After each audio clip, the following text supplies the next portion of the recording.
Baik, shalom. Sekali lagi shalom. Nah, baik, kita mengucap syukur dan berterima kasih kepada Tuhan sebab Tuhan baik yang selalu memelihara kita. Tuhan baik yang selalu menjaga kita dan Tuhan baik yang selalu menuntun kita sampai hari ini kita ada sebagaimana kita ada. Puji Tuhan, saya akan ajak kita buka firman Tuhan yang terambil dalam kitab Mazmur pasal 84.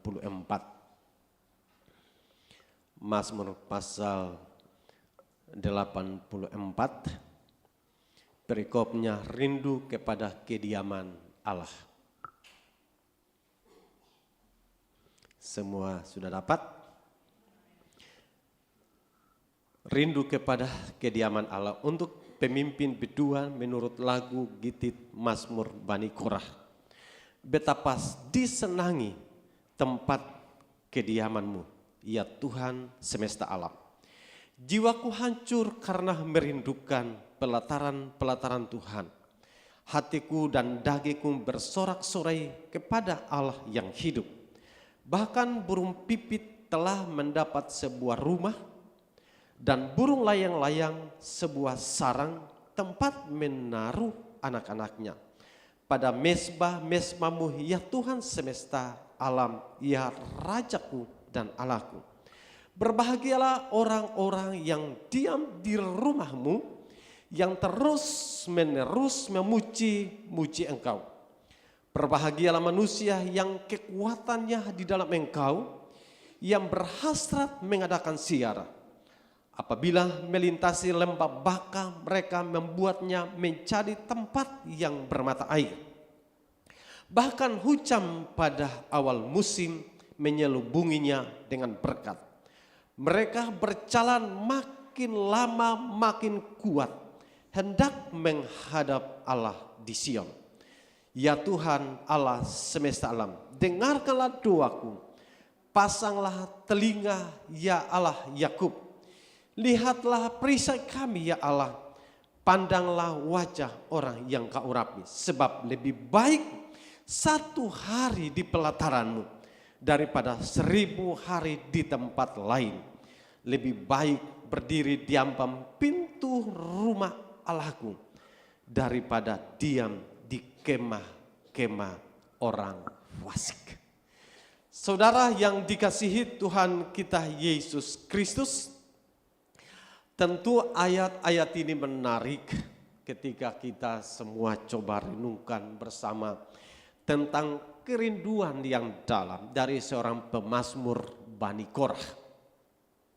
Kita tahu persis bahwa kitab Mazmur banyak mengurutkan tentang syair-syair, puji-pujian, keagungan kepada Allah. Tetapi Mazmur juga banyak mencatat tentang ungkapan kerinduan yang dalam kepada Sang Raja di atas segala raja. Bani Korah dalam Mazmurnya dia mengungkapkan sebuah kerinduan yang dalam. Dan kalau saya coba membuat penekanan pada ayat 2, 4, 5, 7 dan ayat yang 10, itu menjelaskan kepada kita tentang kerinduan yang bukan main-main tentang si pemazmur Bani Korah. Jadi dari apa yang kemudian Bani Korah sampaikan dalam kitab Mazmurnya, ini mengungkapkan bahwa kerinduan dia bukan sebuah liturgi sebatas. Kerinduan pemazmur ini bukan sebuah rutinitas semata. Kerinduan pemazmur ini bukan sesuatu yang basa-basi, saudara. Tetapi ini merupakan sebuah kerinduan yang lahir dari hati yang dalam, terkait tentang bagaimana dia mau dekat dengan Tuhan. Biasanya bait Allah adalah tempat di mana Allah bertakhta. Dan karena itu pada perjanjian lama, orang-orang Israel merindukan selalu ada di bait Allah. Sekalipun memang hanya para imam yang harus selalu ada di sana. Tetapi pemazmur memiliki sebuah kerinduan dari jauh. Dia memiliki kerinduan agar supaya dia setiap saat ada di bait Allah. Di dalam ayat-ayat ini juga menceritakan kepada kita terkait dengan sebuah perbandingan kerinduan yang tidak tersentuh di dalam pribadinya, sebagaimana burung yang selalu bersarang di bait Allah. Bahkan dikatakan oleh Alkitab, dikatakan bahwa burung pipit telah mendapat sebuah rumah dan burung lailayan di sebuah sarang tempat menaruh anak-anaknya pada mesbah-mesbah-Mu ya Tuhan semesta alam. Jadi ini gambaran yang besar bahwa pemazmur memiliki kerinduan seperti burung yang selalu ada bersarang di bait Allah. Dan biasanya kita kenal zaman ini ada yang disebut dengan burung gereja. Burung gereja selalu bersarang di setiap sudut-sudut gereja. Dan setiap hari ada di sana. Beberapa waktu ketika gereja ini direnovasi dan beberapa sarang burung gereja. Dan pemazmur ingin menggambarkan ini kerinduanku supaya seperti itu. Dia selalu ada di sana. Tapi tidak setiap hari ada di sana karena situasi. Dan hal ini menggambarkan kepada saya dan saudara, pemazmur ini memiliki sebuah kerinduan bukan biasa-biasa saudara. Kita memang tidak harus dikatakan setiap hari ada di sini. Tetapi bukankah kita sepakat untuk percaya di mana ada roh ada di situ, ada kehadirannya, ada kuasanya, ada lawatannya, ada jamahannya. Dan karena itu kita selalu dimanapun selalu terkoneksi dengan Tuhan. Di saat kita sedang bekerja, di saat kita sedang di jalan, di saat kita sedang sibuk, hendaklah jangan terputus komunikasi kita dengan Tuhan terkait dengan kerinduan kita yang dalam tentang Tuhan dalam pribadi saya dan saudara. Nah, kerinduan pemazmur dalam ayat-ayat ini, sekali lagi saya ingin katakan bahwa kerinduan selalu muncul dengan mengekspresikan untuk mengatakan bahwa waktu yang saya luangkan adalah waktu khusus untuk Tuhan. Dan pertanyaan saya adalah kapan kita meluangkan waktu khusus dengan Tuhan? Entah saudara ada di rumah, kapan saudara luangkan waktu khusus sebagai bagian dari kerinduan saudara untuk Tuhan? Kita mungkin setiap saat, setiap minggu kita ada di ruangan ini. Tapi saya mau ingin kita lebih untuk meluangkan waktu saat kita ada di rumah. Saat kita ada di tempat kerja, kapan kita meluangkan waktu khusus untuk Tuhan sebagai bagian dari kerinduan kita yang dalam untuk Tuhan. Dalam Mazmur 63 ayat 1. Mazmur Daud ketika ia ada di padang gurun Yehuda. Ya Allah, Engkaulah Allahku, aku mencari Engkau. Jiwaku haus kepadamu, tubuhku rindu kepadamu seperti tanah yang kering dan tandus tiada berair. Jadi sebuah kerinduan ini adalah sebuah kerinduan yang dalam dari si pemazmur. Agar apa saudara? Agar supaya dia senantiasa terhubung, agar supaya dia senantiasa menikmati terkait dengan kebaikan alam, terkait dengan kasih Allah. Sebagaimana dikatakan, jiwaku haus kepadamu, tubuhku rindu kepadamu seperti tanah yang kering. Dan ketika kita sirami dengan air, tanah itu dengan sekejap dia bisa menjadi kembali kering, meresap ke dalamnya. Seperti kerinduan kita yang dalam kepada Tuhan. Ketika kita ketemu dengan Tuhan, ketika hadiratnya itu menguasai kita, meresap ke dalam diri kita masing-masing, dalam jiwa kita masing-masing. Sehingga kita mencari orang-orang yang disegarkan kembali. Seperti tanaman yang ketika kering disiram dengan air, tanaman itu menjadi segar kembali. Sama dengan saya dan saudara ketika kita memiliki kerinduan dan ketemu dengan Tuhan. Kita ketemu dengan hadirat Tuhan. Kita disegarkan kembali. Kenapa harus disegarkan kembali? Karena setiap hari kita bergelut, kita bergumul dengan tekanan dan tantangan. Dan tidak akan pernah kita luput dari semua itu. Selalu ada saja tantangan dan tekanan itu menghimpit kehidupan kita. Dan tanpa ada hadirat Tuhan, membuat hidup kita bisa menjadi kering saudara. Tapi hadirat Tuhan membuat kita segar kembali. Amin.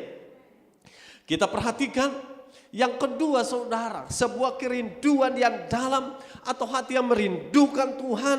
Saya tadi mengatakan pertama luangkan waktu khusus untuk Tuhan. Tapi yang kedua yaitu kita harus selalu merenungkan firman itu setiap hari saudara.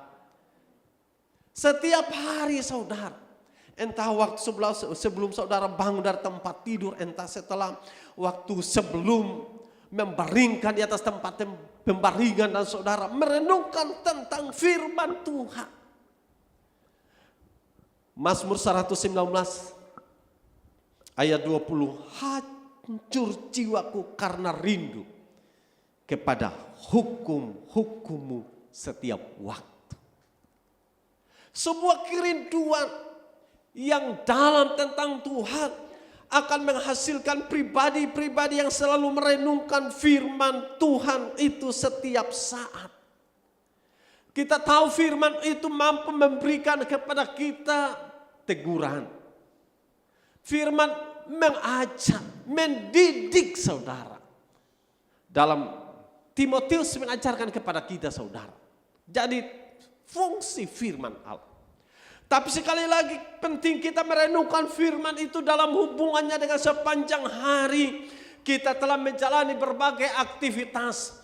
Sebelum mungkin kita tidur atau sebelum kita beraktivitas dan kemudian kita renungkan tentang firman Tuhan. Apa yang ada di benak kita semua. Kita mengatakan bahwa tanpa firman-Mu saya akan menjalani hari-hari itu dengan tidak punya kekuatan. Atau katakanlah setelah menjalani semua aktivitas, kalau tanpa firman-Mu saya akan salah berjalan dalam hari-hari itu. Firman-Mu akan menuntun kita. Firman Tuhan akan mengawal perjalanan kita. Sehingga kita akan bertindak hati-hati sebagaimana ketika bangsa Israel dalam menyeberang perjalanan menuju kepada tanah Kanaan. Dan dalam kitab Yosua mengatakan bertindak hati-hati. Jangan menyimpang ke kiri atau ke kanan. Renungkan Taurat itu siang dan malam. Jadi itu menggambarkan tentang firman Allah mengawal perjalanan kita. Saya pastikan tentu kita ada hari ini karena kekuatan firman Allah saudara. Saya sangat percaya kekuatan firman Allah yang membuat saudara memiliki daya tahan yang tidak biasa saudara. Berapa banyak di antara saudara yang harus mengalami tekanan yang memampukan saudara sampai hari ini karena firman Allah. Tetapi berapa banyak di antara kita semua yang tidak bisa bertahan karena tidak ada kekuatan. Kenapa tidak ada kekuatan? Karena kita tidak memiliki yang namanya firman Allah yang mengawal perjalanan kita hari-hari ini. Setiap hari kita keluar dari rumah, kita sudah berhadapan dengan tantangan. Dan engkau bisa menang atas tantangan karena firman Allah. Firman Allah yang bekerja dalam dirimu. Karena itu kerinduan kita yang dalam kepada Tuhan kita ekspresikan dengan apa saudara? Dengan merenungkan firman Tuhan. Hal yang ketiga dengan cepat ingin saya sampaikan bahwa kerinduan kita yang dalam dengan Tuhan membuat pribadi kita melatih diri untuk bagaimana kita bersyukur, bagaimana melihat tentang Tuhan dalam setiap aspek kehidupan. Sekali lagi dengan memiliki kerinduan kita yang dalam untuk Tuhan, memungkinkan kita akan melatih hati ini untuk bagaimana selalu bersyukur. Kenapa bersyukur saudara? Karena bersyukur adalah sebuah ungkapan ketidakberdayaan kita dan Dia yang berkuasa yang mendominasi aktivitas kita. Bukan kita yang mendominasinya, tapi Tuhan yang mendominasi di atas aktivitas saya dan saudara. Artinya apa? Mengucap syukur adalah tanda ketidakmampuan kita. Dan oleh karena Tuhan memungkinkan kita ada sampai hari ini.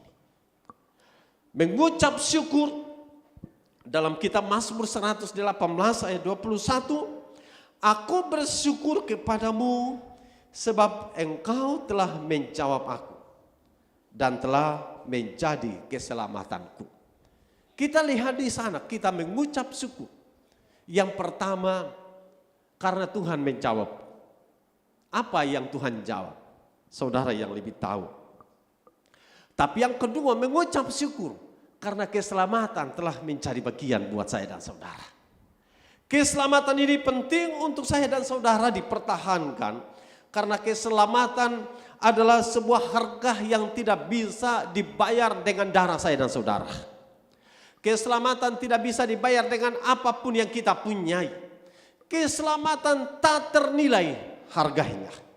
Keselamatan, Alkitab mengatakan bahwa sekalipun kita memiliki seisi dunia, tapi jiwa kita lebih berharga dari segala harta yang ada di dunia. Artinya bahwa hidup saya dan saudara yang telah diselamatkan jauh lebih bernilai dari segala apapun yang ada di dunia ini. Karenanya pemazmur mengatakan kita bersyukur untuk hal ini. Bukan hanya oleh karena apa yang menjadi kesuksesan kita. Mengucap syukur bukan hanya oleh karena mujizat kesembuhan yang kita punyai. Mengucap syukur bukan hanya oleh karena berkat-berkat yang kemudian kita terima. Mengucap syukur bukan juga oleh karena perlindungan dari segala ancaman mara bahaya. Tapi mengucap syukur saya lebih mengatakan oleh karena adanya keselamatan telah menjadi bagian buat saya dan saudara. Keselamatan itu yang dicari oleh bangsa-bangsa yang tidak mengenal Allah. Keselamatan itu kemudian dicari bahkan malaikat sendiri. Karena malaikat sekali gagal, jatuh dan tidak bisa dipulihkan. Tapi manusia jatuh masih bisa dipulihkan.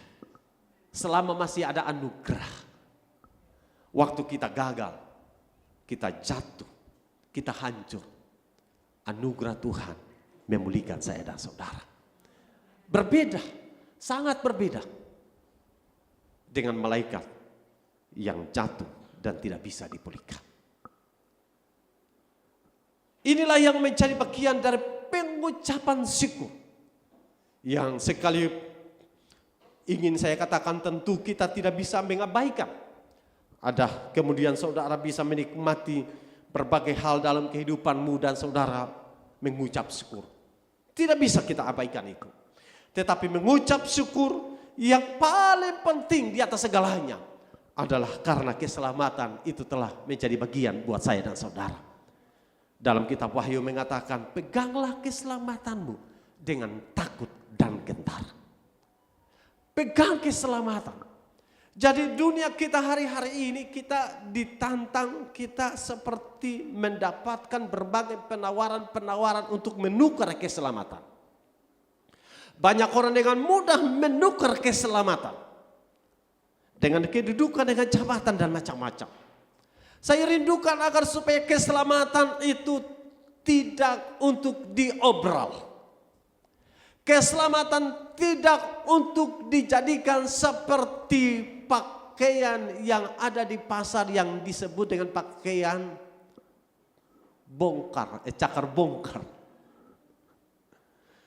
Keselamatan adalah sebuah produk Allah.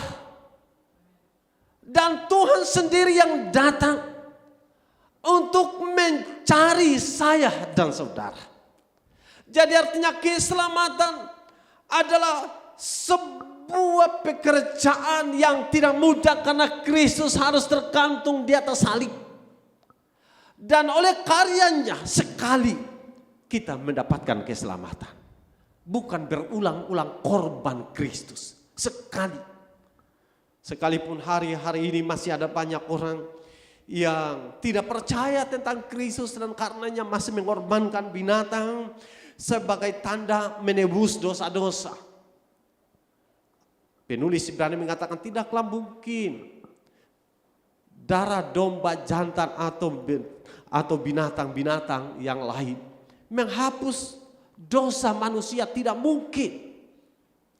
Dan perjanjian lama selalu gambaran atau simbolik tentang pengorbanan Kristus. Dan karena itu perjanjian lama selalu ada korban, selalu juga harus ada darah di sana.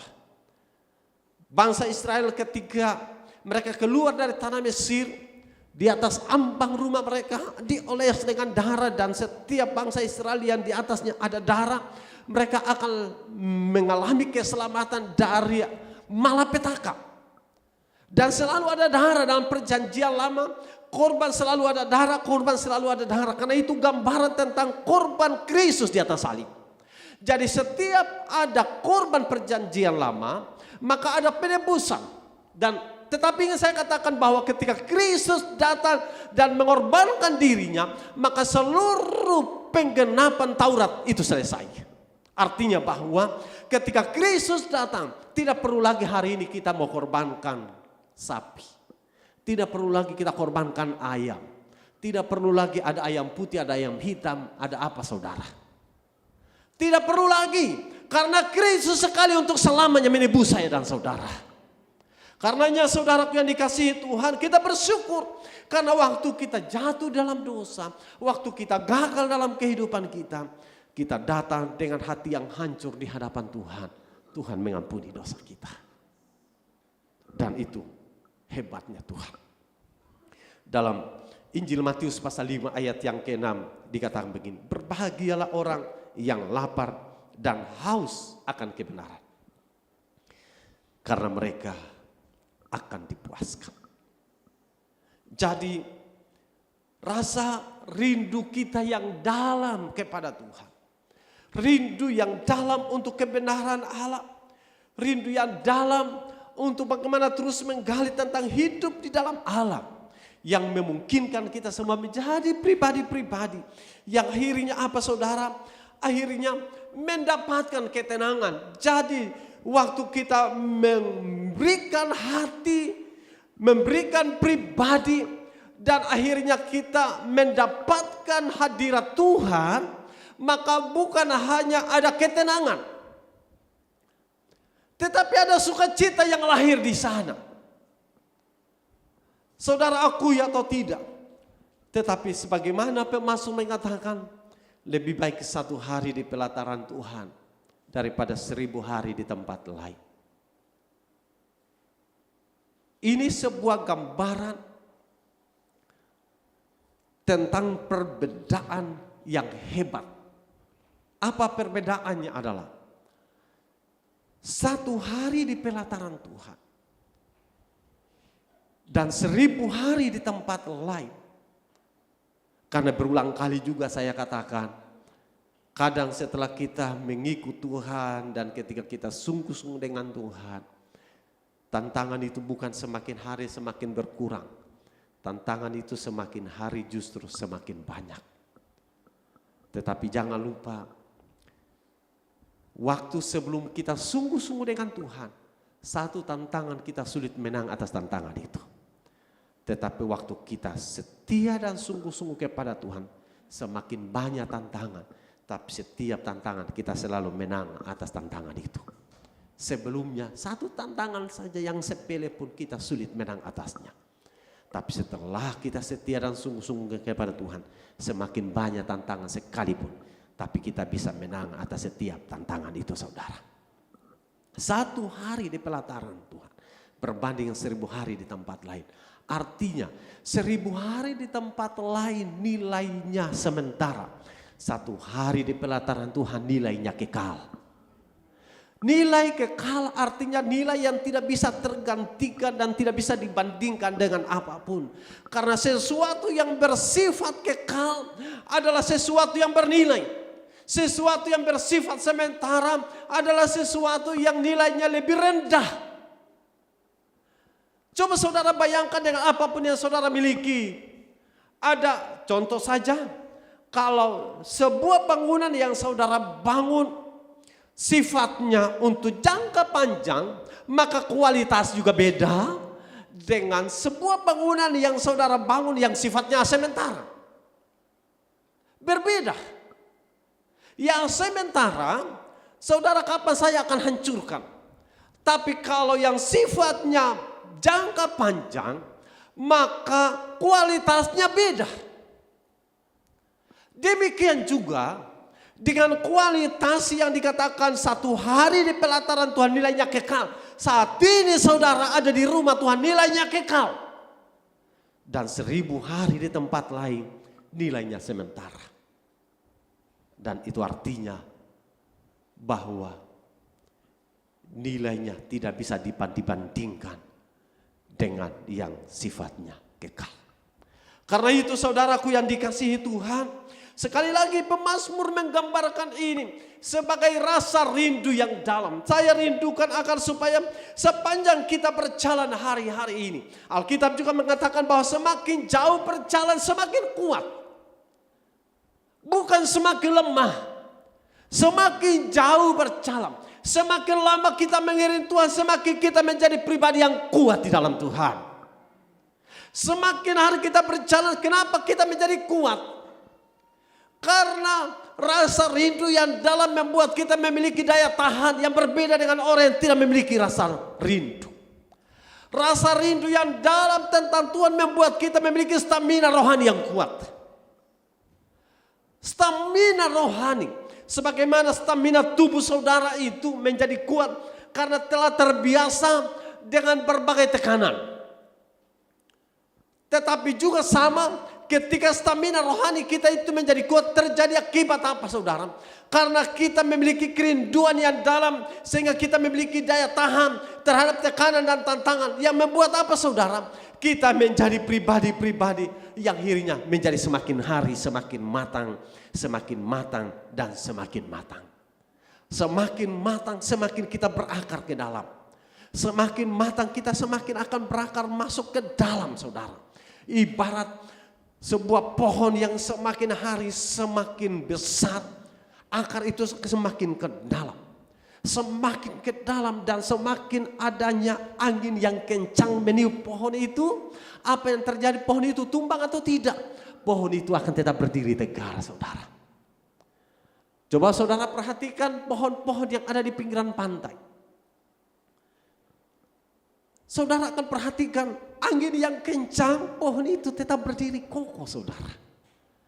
Dan bahkan ada seorang yang pernah bercerita, biasanya kalau perahu-perahu layar yang dulu biasanya kita banyak temukan, mereka mencari tiang layar itu bukan di tengah hutan, tapi pohon yang kuat, dan biasanya mereka mengatakan pohon yang lurus yang di sekitar tempat di mana angin suka meniupnya. Karena sudah terbiasa dengan tekanan, maka pohon itu dipakai sebagai tiang layar, tiang yang lurus, karena tidak mungkin yang bengkok, yang lurus.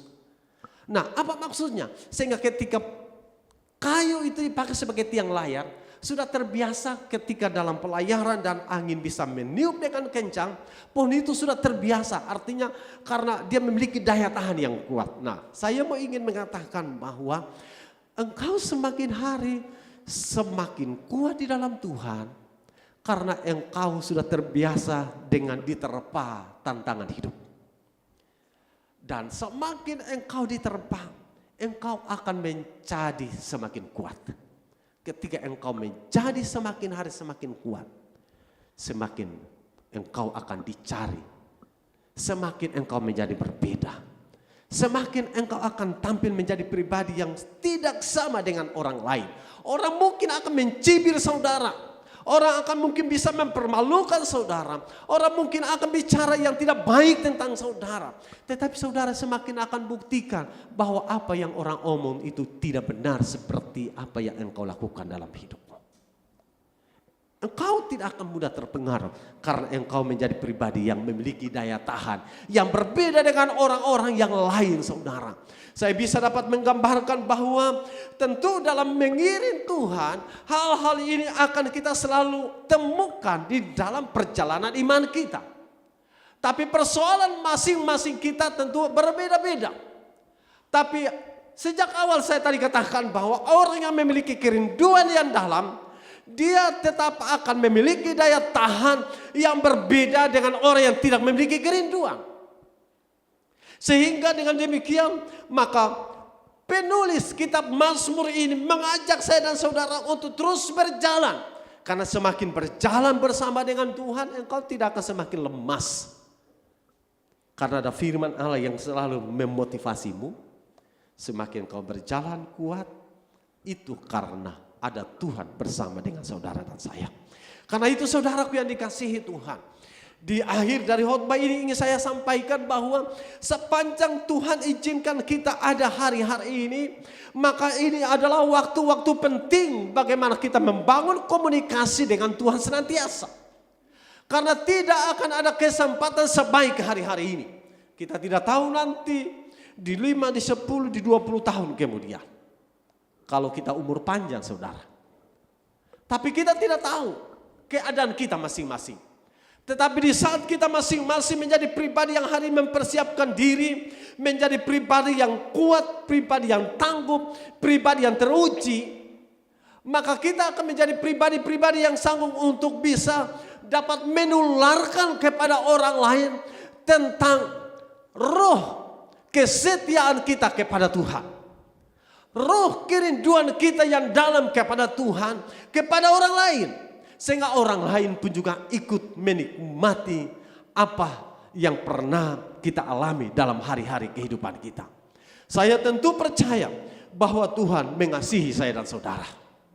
Dan Dia memberikan kesempatan demi kesempatan. Saya juga tentu mengatakan, kalau pemazmur mengatakan berbahagialah orang yang diam di rumah Tuhan. Karena ada nilai positif di sana. Saya juga tentu percaya bahwa berbahagialah manusia yang kekuatannya di dalam Tuhan. Karena saya percaya tidak ada kekuatan sehebat kekuatan Tuhan. Saya juga percaya bahwa orang yang berjalan makin lama makin kuat hendak menghadap Allah. Karena tidak ada cara lain untuk mendapatkan kekuatan selain ketika kita berjalan bersama dengan Tuhan. Saya juga percaya bahwa satu hari di pelataran Tuhan lebih baik daripada 1000 hari di tempat lain. Karena nilai kekal di satu hari pelataran Tuhan tidak bisa dicuri oleh orang lain. Harta ketika kita ketemu dengan Tuhan satu hari di pelataran Tuhan tidak akan bisa dicuri oleh siapapun. Tidak akan bisa dimanipulasi oleh siapapun. Tidak akan bisa orang lain merampok dan membakar harta kita tentang nilai kekal ini saudara. Dan karena itu betapa penting kita mengatakan, saya mau bersyukur buat kesempatan ini ya Tuhan. Karena hanya inilah waktu terbaik saya yang saya bisa beri bagimu. Apapun yang saya miliki Tuhan, itu hanya titipan semata. Kesehatan yang engkau punya titipan saudara. Kekuatan yang engkau punyai itu titipan saya. Kecantikan yang engkau miliki itu titipan sementara saja. Harta yang engkau pun dimiliki titipan semata. Dan karena itu kalau Tuhan bisa percayakan semua titipan-titipan kekayaan Tuhan itu, mari kita bersyukur kepada Tuhan. Karena tidak semua orang dipercayakan titipan yang sama. Kepada yang satu berbeda Tuhan titip kepada yang lain. Dan kalau ada sesuatu yang berbeda yang tidak dimiliki oleh orang lain, engkau miliki, kita bersyukur untuk itu.